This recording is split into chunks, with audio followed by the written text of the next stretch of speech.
I hadn't run a 100-mile race, and I think it was about 6 years. I had, some heart surgeries. I had maybe some questioning in my mind about, I call it part-time savage. I started kind of going through this. I started getting, a little bit injuries, a little bit of this, a little bit of things that back in the day never slowed me down. So when I got my head out of my ass and realized that, hey, we have more left, we can still push harder, we're not there yet. I realized, talking to a guy named Cameron Haynes, who did this race, 240-mile race. And I go, is this the new level? Is this the new push? So when I decided to do that race, it was in the back of my mind like, man, I've really become an expert at running 100-mile races. So for me, this was the new level, the 200+ mile race. And what was so amazing about that, as you probably read in the book, I had a hard time the first time doing it. I came back and did better, but what's amazing about the human mind is that it becomes your new norm. Like to think that I can run 200 miles, 240 miles, and that becomes like running 50. I never thought that was possible. This is why I'm always pushing that limit, because I know that within pushing these limits, there's always more. So I end up doing almost like back-to-back 200-mile runs. When the 200-mile race, 240-mile race was hard at once, it became something that was very easy after I figured it out. So that's why that happened. Well, you got lost on the first one. Oh, yeah. And then you went to bed and woke up halfway through the night and nudged Kish and said, how long have we got left until the end of the race? But because you hadn't completed the official route, you couldn't go across the official finish line. Yeah. So you ring your race pacers, some of whom had gone home. Yep. What do you think? It's so 3 a.m. and you're ringing people saying, that race that we just finished because of health problems? Right. Can we go back and finish it? So the crazy thing about that, in that spot, so I got lost the first time.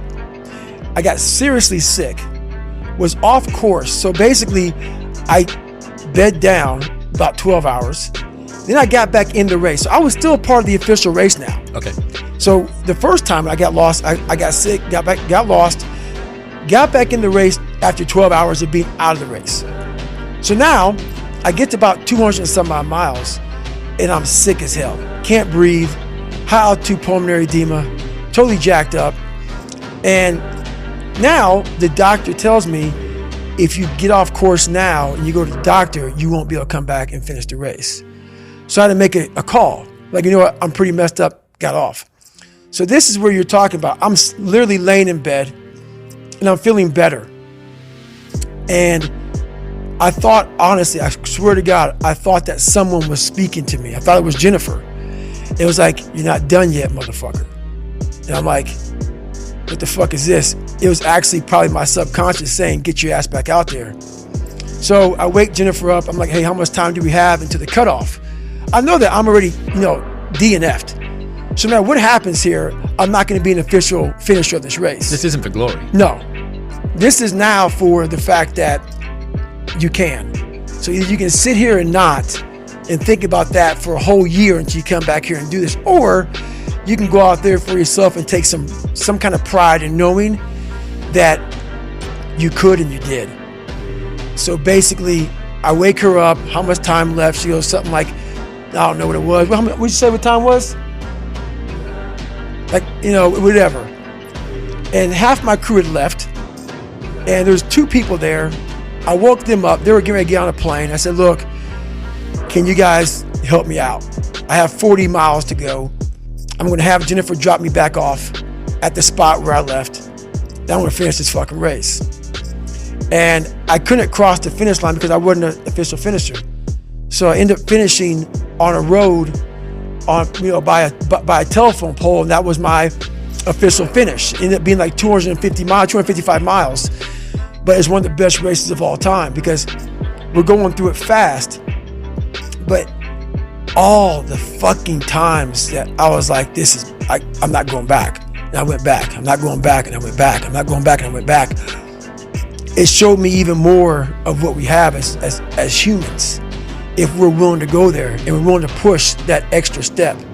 And like I say, you know, I always tell people, a lot of people, man, how do you do what you do?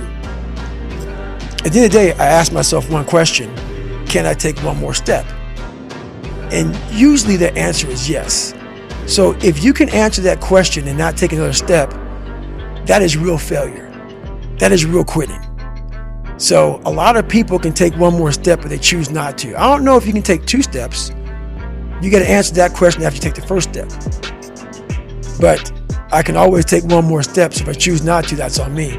I got to live with it.